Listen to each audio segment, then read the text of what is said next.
I'm saving people's life. I structure a plan to help you build out your credit report. Right. Most people that are spending money on this service don't have it. You haven't fixed your habits yet. You have bad habits. Your bad habits is what got you into the bad credit, and you haven't fixed those habits. So you got us fixing your credit, but you haven't fixed your habits. Welcome to Mind Your Money. Today, we're joined by an expert to talk about credit repair, funding, and raising capital the smart way. Fresh insights, practical steps, and the knowledge to take your finances further. Let's jump in. Welcome to another episode of Mind Your Money. This is where we break down everything you need to know about how to raise capital and ultimately become a mogul.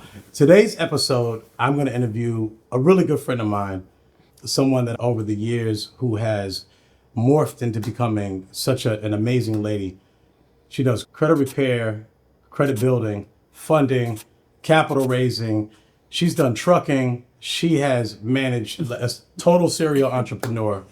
This lady is really going to the next level. Definitely be on the lookout. This is the next mogul, Chloe Salagan, aka High-End Cloe. How are you doing today? Thank you for having me. He's being modest. You literally are the best mentor ever. Thank you. Literally, let's just roll into this really quick. The best intro. Let me give you your flowers. When I had nobody to turn to, I had spent my last dollar trying to learn the tricks and the trades of credit repair, and somebody literally just took advantage of me. And I was just like, instead of being the person I'm gonna quit doing this, I was like, this is something that I'm determined to figure this out now. So I called you. I was like, hey, I don't have any money for you. Because I just spent $1,500 at the time. That's a lot for a single mom. And I just was like, I couldn't. Actually, it was $2,700. And I called you and you were like, you know what? I am going to sit down with you and teach you everything you know. I don't do credit anymore. That's what you were saying. I'm under bigger and better things. You're a little late, but I'll show you. I literally had to unlearn everything that I had. And I think that's what made me be teachable. Is I was like, you know what? He knows what he's talking about. And then I was able to turn everything you taught me into business. So I appreciate you for that. Just want you to know. There we go. Yeah, and speaking of the business, you ended up founding a company or co-founding a company called Credit Sweepers. Talk to us about that, because your journey into this has been a unique one. And now that you have the brand and the name, talk to us about the conception of Credit Sweepers. The Credit Sweepers, like you said, I'm the co-founder of it. I have a business partner with the company, and you've worked with him, Jamar. He has a tax company, but he wanted to add additional businesses to it, but he really couldn't handle both, so I took on that. And so this is like the subsidiary or like a separate division of the ultimate parent company. Yes, exactly. That's really what happened. I was already doing credit. I had other business partners. I won't say everything's a learning lesson. Let me not talk bad about anybody. Everything's a learning lesson. Yeah, absolutely. But I'm always open to going through the motions with people, because eventually you'll find the right person, right? Yeah, for sure. Because you're only as good as your team.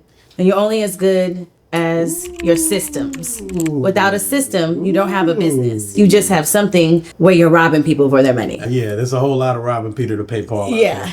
Okay, next question I have is, what personal experiences really shaped your understanding of financial literacy? Because at the time that I met you, you were heavy in truck. I mean, and listen, your trucking IQ is just absolutely through the roof.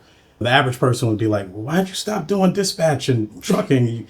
You literally were like, I think you had like 20 trucks or something like that under you at the time. It was super crazy. You got into this financial literacy space, and again, just another level up where you started to take off. What was the actual experience? What was happening with you at that time that forced the transition? Good question. So really, as I was working, most of the people that I was working with were coming from a background of either Spanish or African American.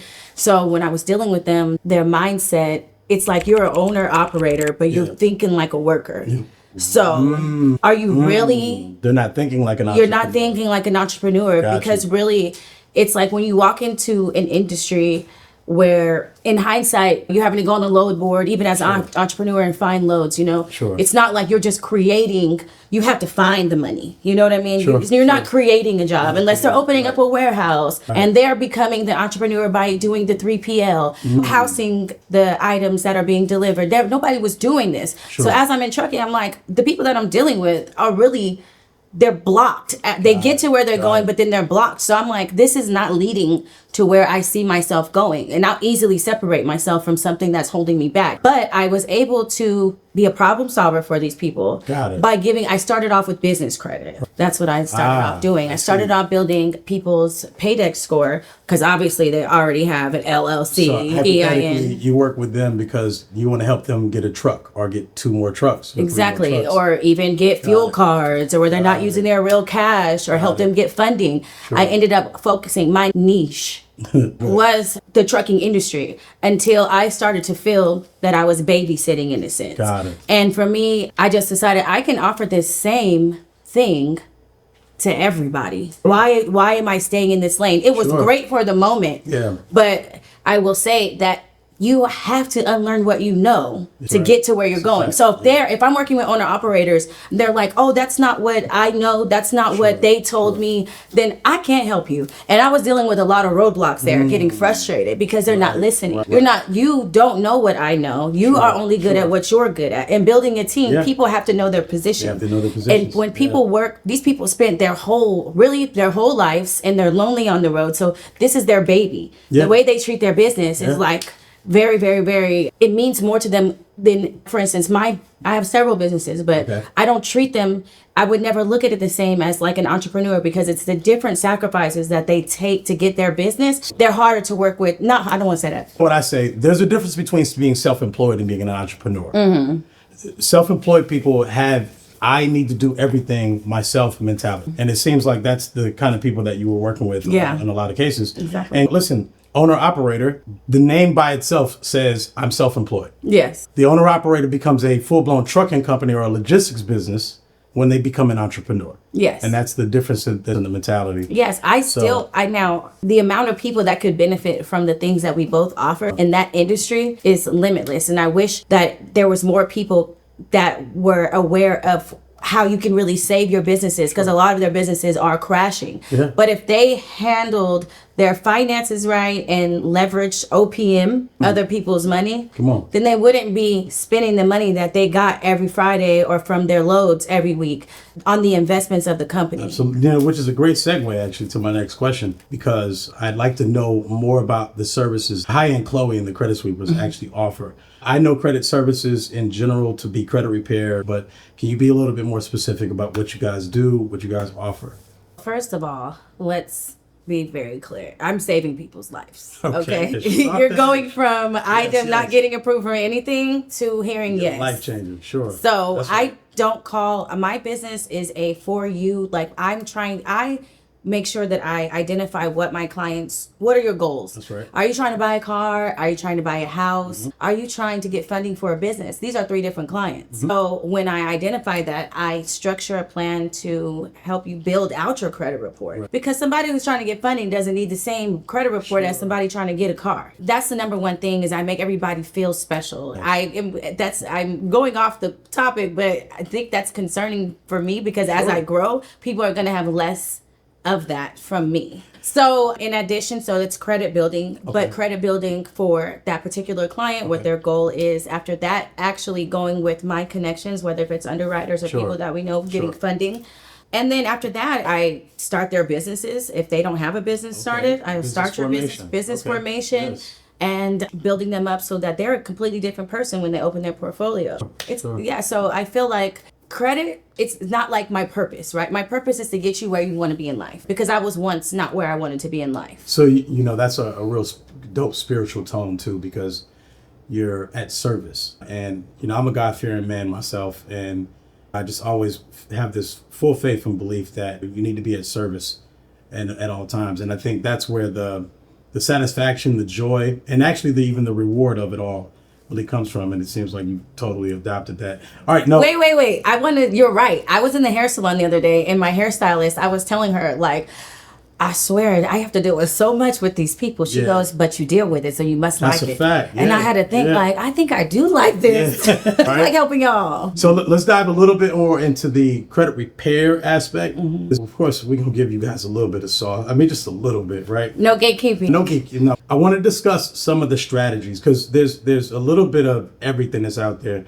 And I want our show to actually clear up the air of what are some of the most effective methods, what are some of the methods you actually use for some of your clients, and then we'll clear up what is specific. So consumer law based disputes, Metro 2, traditional dispute methods like sending out mail, do you use the CFPB, and different things like that. Now, I don't personally utilize Metro 2 myself. Metro 2 is a compliance dispute method. It's essentially based off of the Metro 2 compliance measures that are connected with the credit bureaus.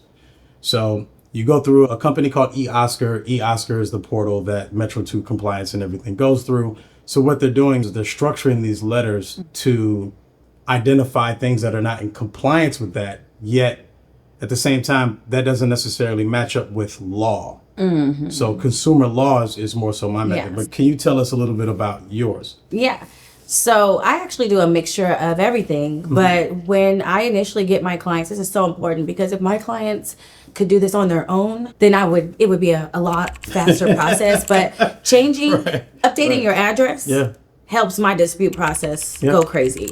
So I always ask clients to give me an address that's not connected to any of their debt. By me removing any old address, and let's just say their name, like my name is Chloe Elise Salagan, if I remove the middle name and I just keep the first and last name. All these basic things allow your points to increase up to 60 to 80 points. Can you elaborate on that a little bit more as to why the name, address match when it comes to the actual accounts, why that's so effective? So if we're trying to dispute the fact that this is inaccurate or why is this on my credit report, this helps them not be able to prove anything if your credit report doesn't consist with what they're talking about. Absolutely. You can't say that that's not me. My name is Chloe Salagan. That's how I say my name. I don't put my middle name. I didn't do that. That address that you're saying that I'm attached to isn't even on my credit report because I updated it. So now the rebuttal it's solidified. You can't tell me that I did that. That's a bar. So, I've often spoke to clients about how much control that they have over their credit report. And what you just broke down was that control. So whatever's actually on your consumer report or whatever you allow to be there, you can mix and match information basically however you see fit. That was an absolute bar. And clients can call in. They can call in and update. It might take them a few hours because of the wait, but it's worth it. And I really feel like if you help the people that are working on getting your report clean by doing that, you literally will speed up the process by an entire 30 to 60 days. Absolutely. In fact, Chloe, I don't know if you recall, we actually did an ebook. It's called a personal info suite. Of course I remember. Yeah, absolutely. Get it in the link. We'll make sure you guys got access to that. Yeah. All right. There's a lot of talk about, especially about Trump and how he's been disseminating all of these different departments or whatever the case may be. But it affected us in the industry because they said that he shut down the CFPB. Now, of course, we come to realize that it's not. I mean, anyone who understands actual law, you realize that Congress is the one who enacts a particular law, and a president can't shut it down or, whatever. They can modify it, but they can't shut it down. So do you utilize the CFPB in your dispute processes? Yes, CFP, FTC. Okay. I utilize both of those. Those are you can really use CFPB alone and still see results without sending out standard disputes. But as far as my system, I do them all. So I send out the mail. I print and send out letters because I always like to say never change or remove yourself from an old school method. Okay. So that's why a lot of people still using business cards. That's a fact. So to me, the standard dispute process is the business card strategy. Yeah. Because you always need it, and let's be prepared because that's what they're used to seeing. But you can have results just using CFPB. So I feel like some people they just hear like a new trend of dispute process going around, and then they forget that you still need to. Why are y'all leaving out this part? Because then they could rebuttal because they didn't get it in the mail. That's a fact. And I also use a notary. So, Nice. I have an in-house notary. So when I do the letters, I get it. I have permission from my clients to get the documents notarized. Okay. So now this is confirmed that, because what they can say is, I don't know if this is you sending in this dispute, right? They Especially since everybody's in credit repair tactics in the world, for sure. If you guys have ever seen letters come back where they're saying they're trying to confirm it's you. The way you get around that is a notary. Absolutely. Yeah. So I would say those are some hacks that people can do. If people want to be, DIYers, call in and dispute your personal information, which is your old address, your name, your job, and also create your CFPB login and follow the steps. It's not rocket science, but if you're lazy, you can use me. But if you want to be a DIYer, do it yourself. And then on top of that, if you're going to send out your letters, go find your local notary and get it stamped and send it in. Or go to the bank, and the banks do it for free. Yeah, they do that too. All right, so clients and dealing with clients, especially new people you do not know, total strangers, there's always skepticism with this credit repair stuff. There's always somebody that's just like, how do I know? You know what I'm saying? How do you deal with that? Oh, well, you know what? I don't deal with that because if you don't want to hire me for a service, then don't hire me. So I don't deal with that. But what I do have results in is just being good at what I do. And I really haven't dealt with that as much because my clients are coming from referrals from people who have had a success story with me. So is the majority of your clients coming from referrals? Okay, absolutely. Got it. One day I had 100 referrals come in, 100 leads come in off of one client, Amazing. Okay. So can you tell us about particular success stories about any of your clients? Because I know when we first started doing this stuff, we'd be happy something came off in 90 days. I have seen you do something in 7. Yeah. Tell me about any clients, like let's say if anybody, they were looking to get a car, they was getting a mortgage or whatever the case would be.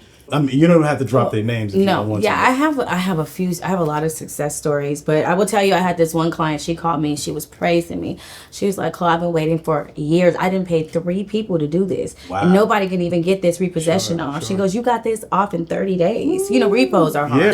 That was I was like, I did? Let me go check your credit report. Wait a second. I would say, I was like, dang, I'm getting good at this. And I have another client who was like recently divorced, and she said she was just so proud to be involved and work with me. We're actually colleagues now because she refers me clients. She sells life insurance, but she was like, Chloe, you literally gave me the boost that I needed. Like, I have my new car. I feel good. It feels so good to be connected to you. And that's what I'm saying. People have to realize that when most people that are spending money on this service don't have it. Yeah. So when they spend it, treat them right. Because these are your everyday people. And like I say, I change credit scores for everyday people.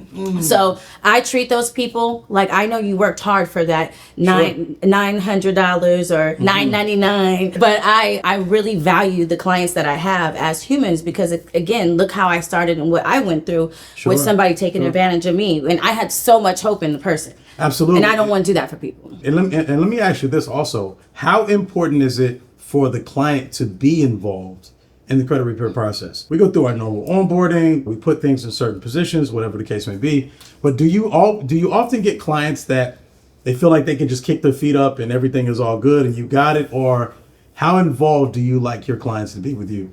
I don't need them involved. I like the ones that kick their feet up and don't ask me questions every day. I'm not gonna lie, because it's the same as yesterday. I will let you know. But I will say in the beginning, if clients, if they call in, because I don't have time to call in, I will change your personal information and everything via my strategies, which is more of an online dispute or sending out the mail. But calling in for over thousands of clients, it's not going to happen. But if you would like to do that, then please help me. But I will tell you, sending me pictures of the mail that comes in is helpful. Uploading their profiles with the mail that's coming in, so that way I know the rebuttal that's being sent. And being patient. And and this is so important for the clients that are coming in with their husband or their significant other. Please don't compare the process to anybody. There's no rhyme or what is the thief of joy is comparison to others. But because it's just every report is different, and it's just like that. Like, it doesn't mean I'm not doing my job or anybody who does this. It just means that it just didn't work for you. So I'll put another dispute in. But I feel like a lot of people compare themselves like, oh, I know somebody who did that. That's great. It didn't happen for you like that. But I'm going to make sure I get it off. That's right. So I think mindset throughout the process is what the best thing any client can do is just be positive, because the universe is real. If you're out here, I paid her to do it, but I don't know if she's really going to do it, it's not going to work out for you because you're thinking negative about something that I'm doing. law of attraction is real. Exactly. It is so real. So the most common things that you see negative on a credit report that you commonly have to attack, what are those? Late payments, for sure. Payments. Got it. Yeah, and I think that clients don't realize that one late payment can decrease your credit score from 60 to 100 points, which is huge. And so while somebody is fixing your credit report, it's so important to keep up with your payments. Maintain your account. Because why did you do all this work? Right. You have to change Sure. your patterns of your life while you're investing into yourself. Yeah. Or why did you even get your credit Fixed in the first place? You know, I've come across clients where the frustration is that, at least that we have, as anybody that's actually working on it or trying to help these clients, is you haven't fixed your habits yet. You have bad habits. Your bad habits is what got you into the bad credit, and you haven't fixed those habits. So you got us fixing your credit, but you haven't fixed your habits. I have this thing about collections. I don't necessarily condone the idea of my clients paying for a collection. And that's really because your obligations out there are really about whatever you contractually agree to. So with a collection now, and I want to know what your thing is about when it comes to your clients working. Do you suggest that they pay or settle the balance? I'm no pay your debt back closing. Okay? I tell my clients, don't pay that. Okay. And they're like, don't pay that. I'm like, don't pay that, girl. Do not pay that, because at the end of the day, they already got their money for your debt. Ooh. The person that you had the debt with sold your debt to a creditor, and they were already paid off. So you technically don't owe the debt that they're claiming that you owe, but because people don't know their rights, they paid the debt that was already paid. And I'm removing it anyways, baby. Don't pay that debt. Do not pay the debt. Okay? You hear me? Speaking of debt, I hate to intrude, but I just came off of a whole lick that I call a legal lick. Talk to us. And so my thing is, I had a lot of money owed with my financial aid because your girl been to college. But you can literally start a nonprofit, which is free. Okay. You can start a nonprofit. Okay. And then with that nonprofit, you can set up payment plans. You can pay up to 3. That was for me. Okay. I paid up to 3 payments, and then I did all the documents and sent in all the paperwork needed with my nonprofit. Okay. And now I am student loan debt free. Oh, hold up. So we're getting into student loan debt discharge. Yes. Create a nonprofit. Set up a payment plan. With your student loans. Pay up to however many they tell you. It might be different when you call in, so don't. But for me, I only had to pay 3 payments. 3 simple payments. 3 simple payments. Turn in your paperwork showing that you have created and you either work for a nonprofit or you have your own nonprofit, and they will discharge your entire debt. Yeah. That I don't know if we should be giving that out on the show. Like, that's crazy. Literally, I dove into this right before tax season because they weren't coming for me again. So if anybody has tax issues and they take your money, go ahead and start a nonprofit. Set up a payment plan. Yeah. And turn in the necessary paperwork. But I also offer this, and I'll do it all for you. And the link is right here. Okay. If y'all ain't liked or commented by now, I don't know what y'all doing. Exactly. Listen. Because at the end of the day, it's not about spending your whole life paying back your debt. It's about spending the necessary time figuring out how to avoid the debt. It's use this entity to work on this such and such. She's schooling me now. Like, she took it to the next level. Yeah, it's crazy.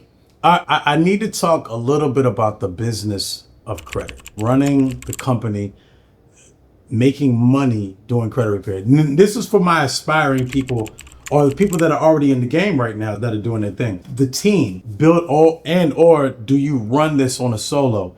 How do you build out the framework of credit sweepers?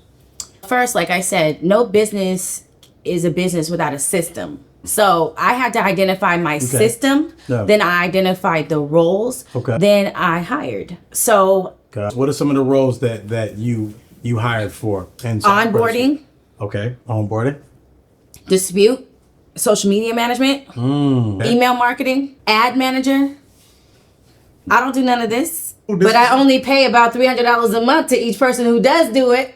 So overseas. you outsourcing overseas? Yes. Very nice. Yeah. And so my entire job with my business is to solely find the clients, close the clients, and then they're managed by everybody who has that particular role. And now don't get it twisted. I trained everybody that I work with the knowledge that I had gained. They have a team who does exactly what you delegate the work. It goes back to what we were talking about, the difference between self-employed and being an entrepreneur. And you're in the team building mindset. Exactly. And you've assembled different people in your team. So hypothetically, with your team, if you got an influx of 1,000 clients, could you handle it? I have over 1,000 clients. Of course I can handle it. I mean, I want more than that. So the thing is that I can handle anything because my system is in place. When you have a system that's in place, you can handle 5 clients, but you can handle 1 million. If your system is in place, you're not going to deal with any problem. Problems come. But if a system is in place, now at this point, people are just following the protocol. Sure.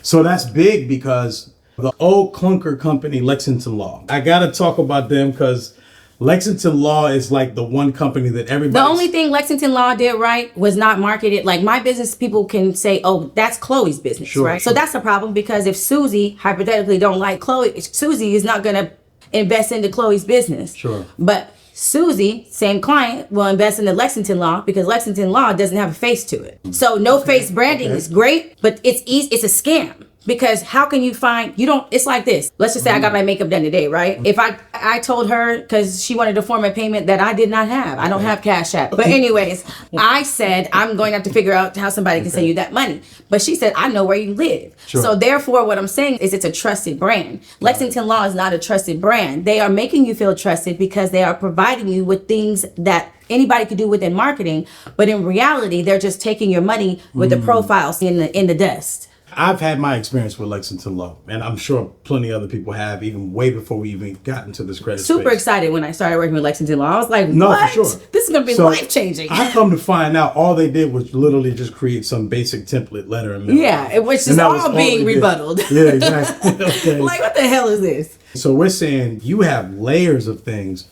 that are far more superior than someone like a Lexington Law. Lexington Law is in my rear view. They should be sued. Because I was a client of Lexington Law. And I think there's a lot of credit companies. In fact, I think most credit companies that say they'll do stuff like do it for you, which they promote the Metro 2 sauce, Metro, all that. It's bullshit. It's bullshit and it's bullshit. And I'm trying to tell you, man, these Instagram cappers, it's crazy. And then social media has, now everybody wants to do credit. Just because you're somebody that fixed your credit doesn't mean that you can manage and do that for thousands of people. Because what you did is you put in the work and you did that. But it's a whole entire different system when you're doing it for somebody that's not you. Because you can't call in like you did for yourself. Sure. Because that's fraud, right? I'm just saying. The client has to do that. The person would have had to do that. So there's a lot of things that, and I feel like, because I almost was like, you know what? This is getting oversaturated. And I was like, I'm not about to let them take me out my spot. And then I remember we had this conversation about penetrating the market and then making room for yourself in the marketplace. So a lot of people do this. You'll be great. Just get the Rolls Royce. Just get the high rise. Just show the designer things and the clients will come. But let me tell you, most of them people have a low credit score. Now, that is the marketing to get people into wanting to get their credit done. They're like, oh, they have these things. They can do this. But if you have to show people what you have to gain them as a client, because I feel like I struggle with that because I don't like that look. Like, I don't want to be like, look at my back. Look at my diamonds. Look at this. Like, I'm over that because I'm so much more than that. And I feel like people hold me to this stigma. So why would I drench myself in what I work so hard to remove myself from just to gain clients? So one thing that I noticed about you, especially recently, like you've been posting a lot of client results. Exactly. Every day. You've been comments clients have said, things, people have praised you for. How do you maximize social media?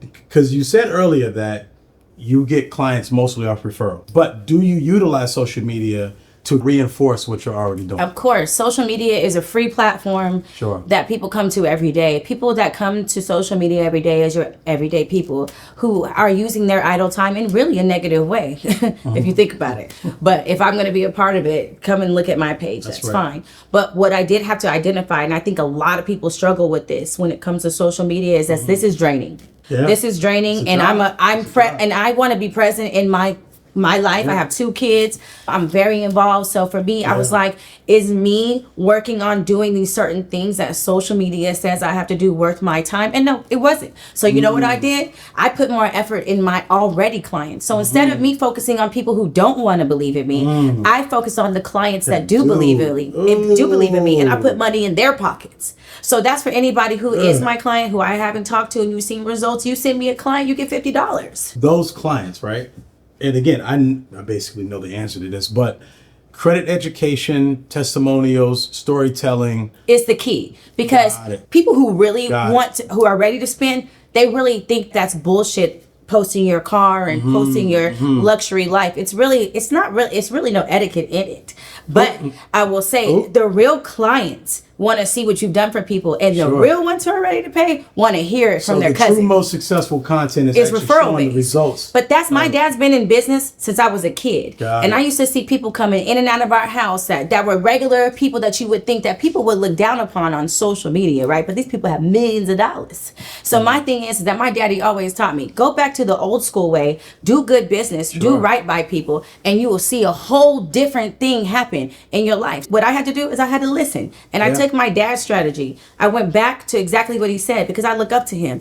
And I was like, dang, I want more clients. He goes, Chloe, you need to show more effort in how you feel and how you're proud of your clients, and dive into the people who are already supporting you. So when I would send them emails or call them and tell you, thank you for sending your cousin, your brother, your auntie, your mama. Thank you for doing that. Because I want to tell you the truth. I really didn't even acknowledge the fact that you did that. But here's some bread for sending them to me, because money talks. And also what is super important is that don't worry about the people that aren't clapping for you.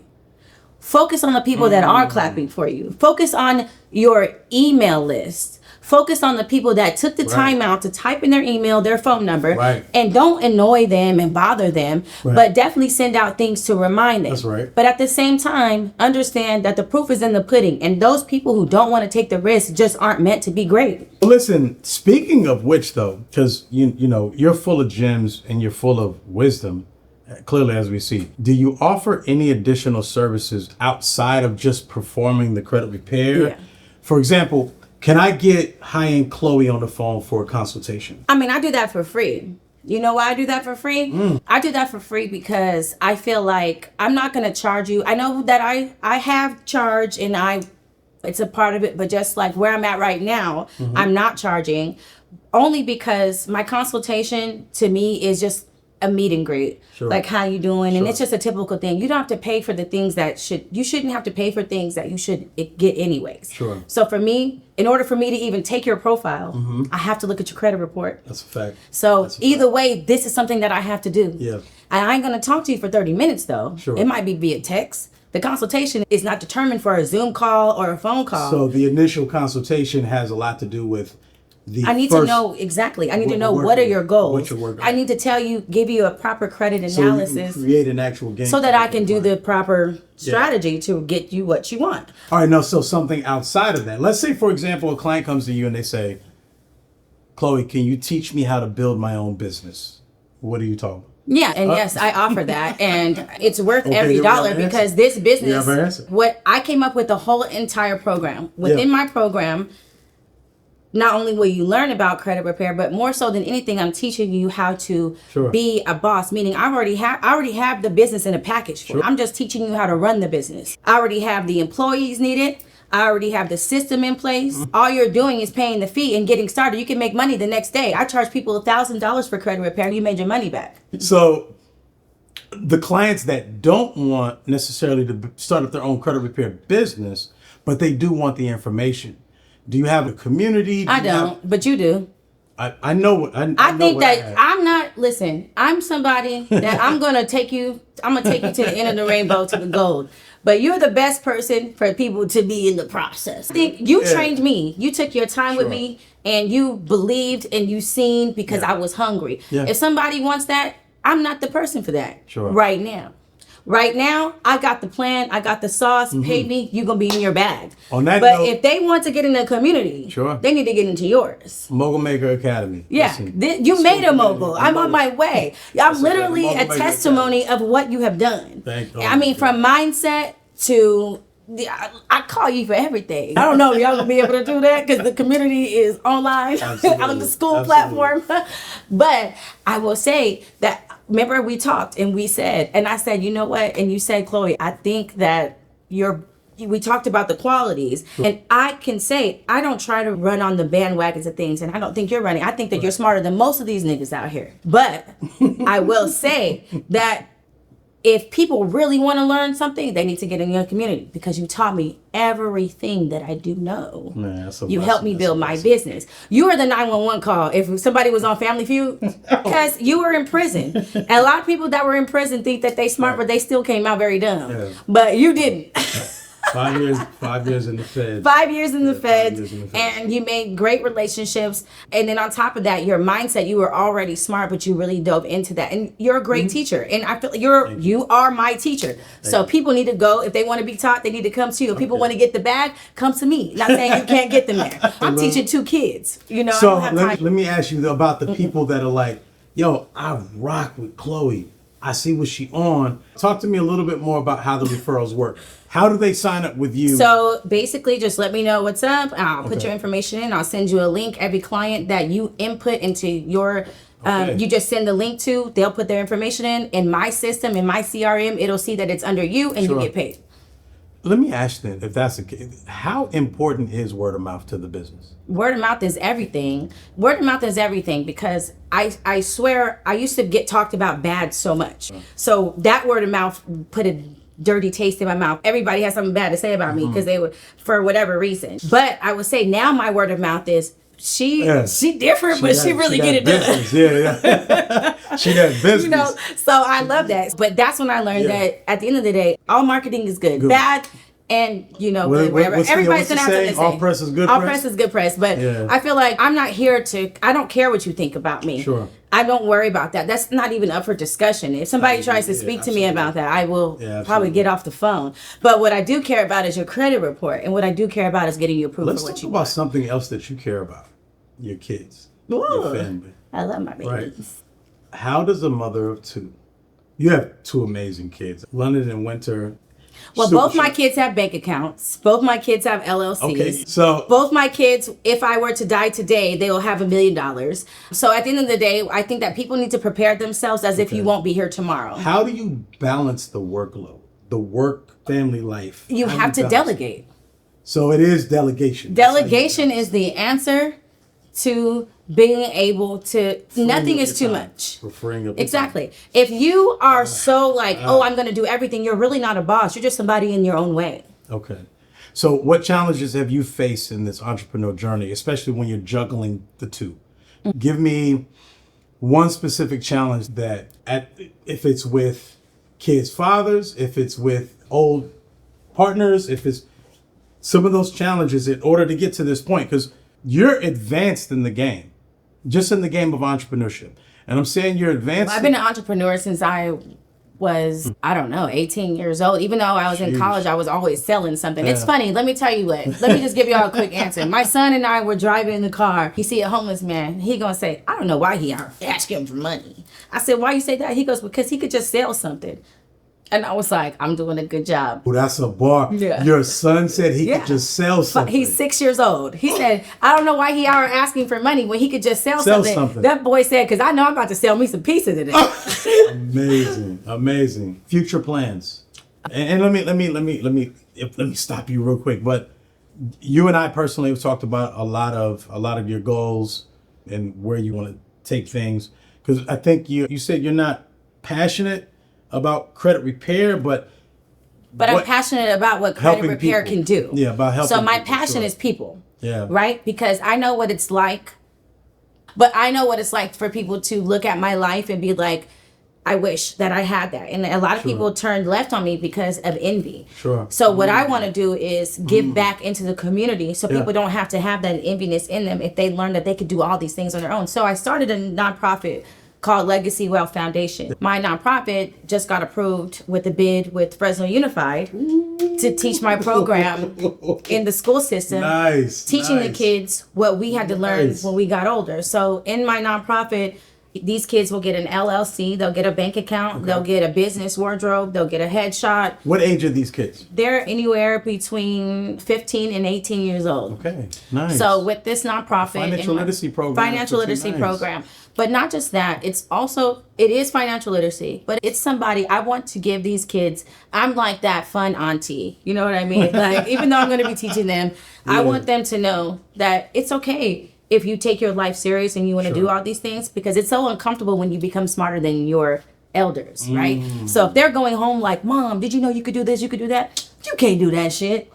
They can be like, but you know, so that might mess them up. So my point is that when you teach kids who are going into an environment, the whole point of my nonprofit is to do what nobody did for us. Now, I was given this information because my dad always taught me about things. My dad Shout out to your pops. He's that guy. Yeah. But there's a lot of people that don't know about financial literacy.